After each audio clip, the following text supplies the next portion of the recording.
But just when perhaps you thought it was safe to stop wearing a mask, we learn that the word monkeypox is the next thing that will create the need for a one world government. Our Ministry of Health says monkeypox was first identified in humans in 1970 in the Congo. It's been confined to West Africa ever since until the 17th of May this year, apparently, when a confirmed case of monkeypox was notified in the UK. Since then, over 80 cases of monkeypox have been confirmed in 11 countries, 2 cases in Australia. There have so far been no cases of monkeypox in New Zealand. Well, to discuss what monkeypox is this COVID all over again? Are we back on the fear porn merry-go-round or not? We're joined by Dr. Mark Thomas, an Associate Professor in Infectious Diseases at the University of Auckland. Dr. Thomas, thank you so much for taking the time to join us on the platform today. Thank you very much for having me. It's a pleasure to be here. All right. Is monkeypox, well, firstly, in what ways is monkeypox like COVID-19? They're both viral diseases. They're both viral diseases that have spread from animals to humans. Monkeypox is a disease that many people would think of as in some ways similar to a disease that they're familiar with, chickenpox. But while chickenpox is an exclusively human disease, monkeypox is a disease that infects wild mammals in various parts of Africa and then occasionally spreads to people. All right. What are the effects of the disease? What's its fatality rate or its mortality rate? The effects of the disease are a rash, largely similar to the rash that people will have seen in people with chickenpox. But the rash is a bit more severe than in chickenpox. And most of the experiences with people in Africa, and there people have died of the disease. I've seen reports that the case fatality rate may be varied between about 5% and about 10%. So far, that doesn't seem to have happened with cases that have occurred in the Western world, which have occurred on and off over the years since its discovery in people in 1970s. Doctor, is it a tricky virus like that COVID? Is it as smart as the COVID? Can it hunt down the unvaccinated or not? I think you're giving a little bit too much intelligence to viruses. They don't really have intelligence, but they are infectious particles that can take advantage of the ways in which we interact with each other. And so, no, I don't think it's a smart virus. None of them are really smart, but some of them are adapted to spread in our sort of society. And this one seems to have perhaps taken the advantage of the same sort of practices that allowed HIV to spread.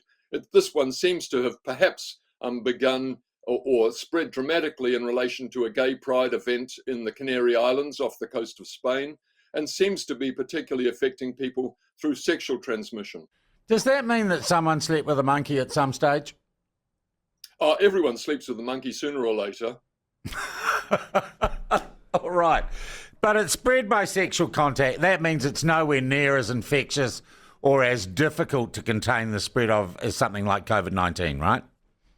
No, that's not necessarily the case at all. HIV is spread by sexual contact, and so is syphilis, and so gonorrhea, and they're very difficult to contain.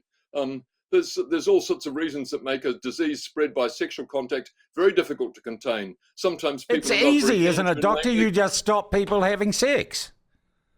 Oh, well, that's easy to do. Well, we could stop people going to work, driving on our motorways, going to the supermarket, having jobs. Surely then, okay, maybe it's not. Okay, maybe it's not. All right. What do we know about the spread of monkeypox so far? Should we be concerned, or will governments be concerned that it will be like another COVID? I don't think anyone's expecting it to be like another COVID. I think people are expecting it to be an outbreak that will probably continue to grow for some time and then be brought under control. I think it will end up infecting probably a few hundred people, but I don't think it will be affecting millions of people. A few hundred people in New Zealand or in the world? In the world. Okay. At the moment, it's up to somewhere between 1 and 200 across Europe and in a few other countries. But it seems to be confined to people, largely people who have had sex with other men. And so I think that it's likely that it will not spread to a great degree worldwide. So I don't think the government needs to be concerned, but doctors do. All right. So what precautions can the individual take aside from not sleeping with a man who slept with a monkey? I think let's get rid of the sleeping with the monkey business. My answer before was obviously humorous. Yeah, and it was. Got a smile out of the production staff here, I can tell you. And it's nice to meet a scientist or a medical person with a bit of humour these days.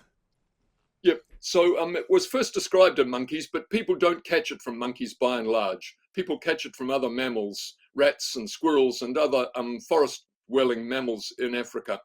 In general, and then it usually does not spread from person to person. And so this occasion of it spreading person to person in European countries is unusual. It's spread by people coughing the virus out, or people coming into contact with blisters inside the person's mouth, or by a contact with a skin rash, much like chickenpox.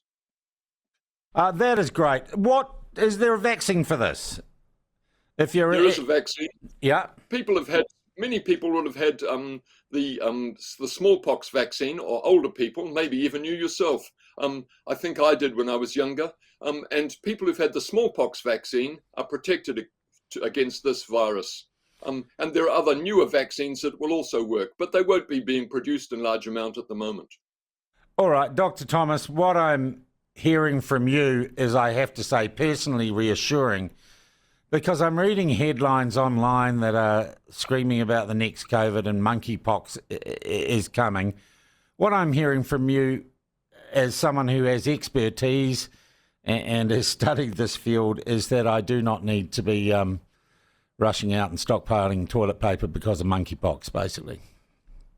I definitely don't think you should be stockpiling toilet paper. All right. Hey, thank you so much indeed for your time today. It is always good to talk with someone who knows what they're talking about and, I might add, has a good sense of humour. Dr. Mark Thomas from the University of Auckland, thank you very much indeed for talking to us this morning.